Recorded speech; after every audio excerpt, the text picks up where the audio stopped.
नमस्कार दोस्तों, NSTV बिहार में आप सभी का हार्दिक स्वागत है। जैसा आप देख रहे हैं हमारे साथ हैं अररिया सांसद प्रदीप सिंह जी। आइए इनसे जानते हैं। जैसे आप सबको पता अररिया में बाढ़ आने वाला है और कई सारे पुल का काम चल रहा है। उस पुल के बारे में जानते हैं, कब तक काम चलेगा और कब वो काम पूरा हो जाएगा। सर, अभी जो जैसे बांसबाड़ी वाले रोड में झमटा वाला पुल टूट गया है और बांसबाड़ी वाले रोड में अररिया से आने जाने में लोगों को दिक्कत हो रही है, तो उसके बारे में क्या कहना चाहेंगे? वो कब तक काम स्टार्ट होगा और पूरा कब तक? देखिए, लगभग 150 ब्रिजों का काम, पुलों का काम हमने शुरू करवाया था। सबसे पहले तो 150 ब्रिज, लगभग 400 करोड़ से ऊपर का ब्रिज 1 साल के अंदर स्वीकृत करवा के, टेंडर करवा के हम लोगों ने काम शुरू कराया। लेकिन ये वैश्विक महामारी की वजह से पूरा दुनिया लॉकडाउन हुआ, उसी के तहत अररिया भी लॉकडाउन हुआ। तो 4 महीने से लगातार जब काम होना था वह काम तो हुआ नहीं। हम मानते हैं काम जब नहीं हुआ तो कहीं आधा बना, कहीं अधूरा है। परंतु हमने सेक्रेटरी साहब से कल बात किया है, अभी भी आपका इंजीनियर साहब से बात हुई हमारी। तो मैंने कहा कि यातायात को चालू करो। जो भी डाइवर्सन है, डाइवर्सन में प्रावधान नहीं था पहले, क्योंकि बरसात से पहले पुल बन जाना था।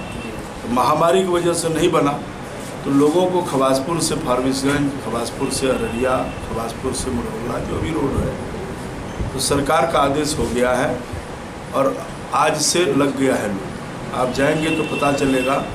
हम लोगों ने कहा है कि यातायात चालू रखो, बरसात में लोगों को कम से कम आने जाने की दिक्कत नहीं हो। जिला मुख्यालय, प्रखंड मुख्यालय, तो उस पर आज बात हुई है और 2-4-5 दिन, 1 हफ्ता में सब ठीक हो जाना चाहिए।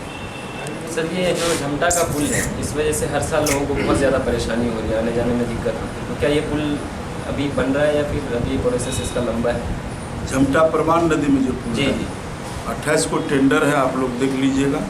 पहले भी 4 बार तो इसका टेंडर आया है, लेकिन कोई संवेदक उसमें टेंडर नहीं डालने की वजह से उसका रेट बढ़ गया, मटेरियल का, बालू का, गिट्टी का, सीमेंट का, छड़ का। तो अभी हमने सरकार से कह के इंजीनियर्स का रिवाइज करवाया है और टेंडर हो भी जाता है, टेंडर तो हो ही जाएगा। हम कोशिश में है कि बरसात के अंदर इसका टेंडर करवा के वह आदेश निकाल दें और बरसात बाद काम शुरू होगा। मतलब ये जो बरसात खत्म होगी इसके बाद काम स्टार्ट हो जाएगा, लोगों को दिक्कत नहीं? 100% उसको बनने से कोई मैं कहना रोक नहीं सकता। सर, बनेगा ही। इस एरिया में जैसे बाढ़ आती है, अगर कहा जाता है कि महानंदा बेसिन बन जाए तो इस एरिया में बाढ़ से मुक्त हो जाएंगे लोग। आप लोगों ने देखा होगा कि महानंदा बेसिन का सवाल मैंने पार्लियामेंट में उठाया और वो उठाने का परिणाम आया है कि अभी सर्वेयर टीम भी आ गई है और वो बड़ा प्रोजेक्ट है। महानंदा में किशनगंज से कटिहार फर्स्ट फेज का काम हुआ है। सेकेंड, थर्ड, फोर्थ फेज में परवान का, बकरा का, कनकई का, नौंदरा का, भलवा, जितनी नदियां हैं, नोना, ये सब का 3rd, 4th फेज में काम होना था। परंतु पहले नहीं हो पाया। जो हम तो अभी 1 साल 14 में तो हम नहीं थे सांसद, 5 साल के अंदर ही लोग करवा न सका। उसको मैं लगा हूँ और अभी उसका परिणाम आया है कि सर्वेयर टीम आया है और वो सर्वे होगा। लंबा काम है और परमानेंट काम है। मैं जो भी काम करूँगा अस्थायी रूप से उसका करना चाहता हूँ। लोगों को उम्मीद है सर आपसे कि आप अभी सांसद हैं, भले ही 1-2 साल लगेगा, लेकिन मुझे लगता है कि नदी का दोनों तरफ तटबंध होगा और बाढ़ से मुक्ति मिलेगी। सर, जैसे बाढ़ आ रहा है और इस बार भी बाढ़ आने ही वाला है और आ ही जाएगा, क्योंकि हर बार आता है और इस बार भी आएगा। तो यहाँ पे क्या NDRF की टीम वगैरह मुहैया हुई है? पहले से तैयारियाँ क्या है बाढ़? 100% ये बाढ़ का जोन है, सरकार को भी पता है और जिलाधिकारी भी NDRF टीम का मांग किया है। अभी तो पानी नदी में आया है, कुछ एरिया में जो डाउन एरिया है वहाँ पानी है भी थोड़ा बहुत, परंतु बाढ़ की पूरी तैयारी है। सरकार का भी नज़र है, प्रशासन का भी नज़र है और हम लोग भी देख रहे हैं, समय से सब हो जाएगा। अररिया जिला के लोगों को क्या संदेश देना चाहेंगे बाढ़ को लेकर के सर? देखिए, बाढ़ तो प्राकृतिक आपदा है। बाढ़ आती ही रहती है, कभी कम कभी बेसी, और ये नेपाल में बारिश होने के कारण बाढ़ आती है। बाढ़ सब लोग झेलते हैं और हम जनप्रतिनिधि होने के नाते इसका स्थायी निदान में लगे हुए भी हैं। तो बाढ़ में सचेत रहना चाहिए, लोगों को सावधान रहना चाहिए और ख़ास करके नदी में, नाला में जहाँ पानी होता है, अपने बाल बच्चों को भी बचाना चाहिए। कई बार लापरवाही की वजह से किसी का बच्चे डूब जाता है, कोई सियाना आदमी भी डूब जाता है, तो पानी में इस तरह से नहीं तैरना चाहिए, तो उसको बच के रहना चाहिए। और अभी वज्रपात जो हुआ है, जो तड़का गिरता है, लगभग सैकड़ों लोग बिहार में मरा है और अपने ज़िला में भी 2 लोग शायद मृत्यु हुई है। तो उन परिजनों को भी सरकार का मुआवजा मिलेगा, ऐसे परिवार के प्रति संवेदना व्यक्त करते हैं और बहुत मर्माहत हूँ। और तड़का में भी, यह भी प्राकृतिक आपदा, इससे भी बचने के लोगों को सावधानी रहना चाहिए, लोगों को निकलना नहीं चाहिए।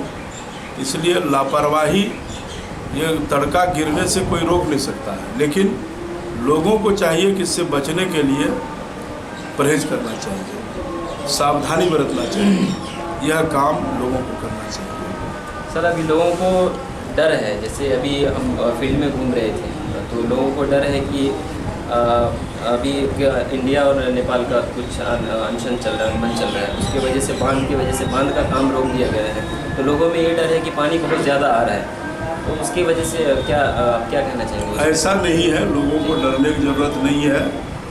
और इंडिया और नेपाल से वार्ता भी हो रही है। चीन से हमारा संबंध खराब हुआ है। हालात तो देखिए, एक तरफ कोरोना महामारी, उससे भी सरकार लड़ रही है, दूसरा तरफ जो है चीन है, वो दूसरे का ज़मीन हड़पने की बात कर रही है। अब तो नेपाल में भी आंदोलन शुरू है। खुद जो है प्रचंड जो है कम्युनिस्ट का जो प्रधानमंत्री पूर्व रहा है, वो कह रहा है ओली पर कि भाई तुमने देश को बेच दिया, चीन से पैसा खा गया, उसका कई गांव हड़प लिया है चीन, 12 गाँव। तो इस तरह का वार्ता तो नेपाल में ही अपने गृह युद्ध छुड़ा हुआ है।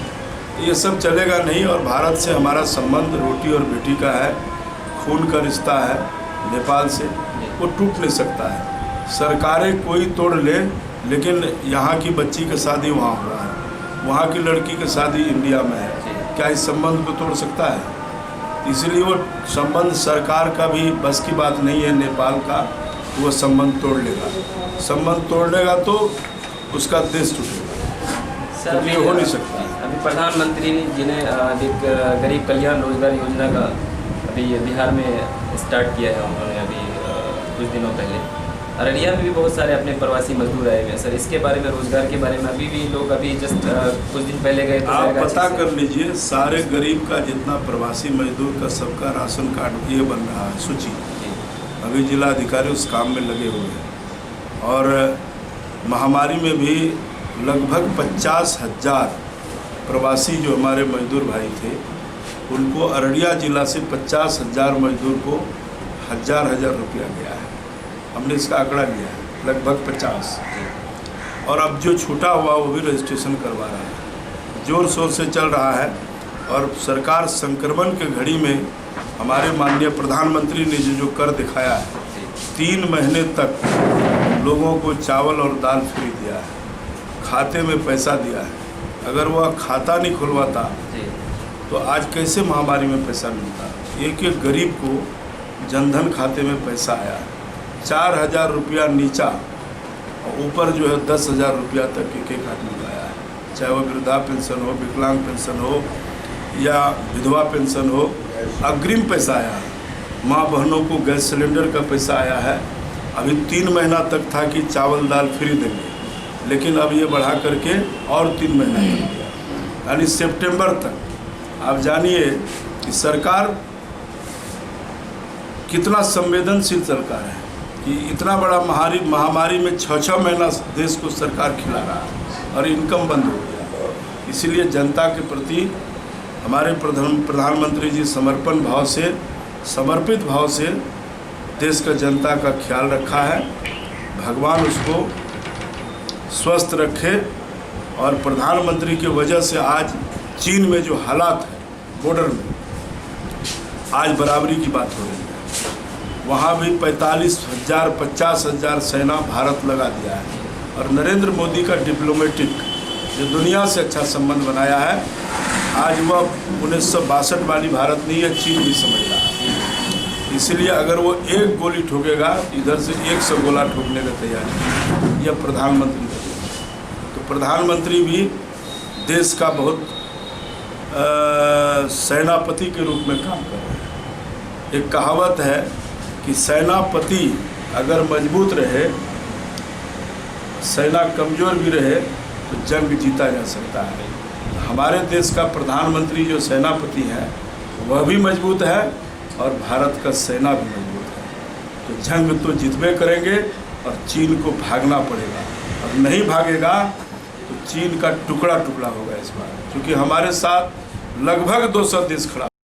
अररिया के सबसे लोकप्रिय रेडियो चैनल NS रेडियो की ओर से मैं आपका दोस्त RJ धीरज आप सभी श्रोताओं का इस कार्यक्रम में बहुत बहुत स्वागत करता हूं। आप हमारे प्रसारण का आनंद ऑनलाइन के माध्यम से प्ले स्टोर द्वारा ऐप को डाउनलोड करके लगातार दिन रात ले सकते हैं। साथ ही साथ अपने यारों दोस्तों को भी कह सकते हैं और सुन सकते हैं गाने, वो भी आपकी पसंद के, ओनली ऑन NS रेडियो।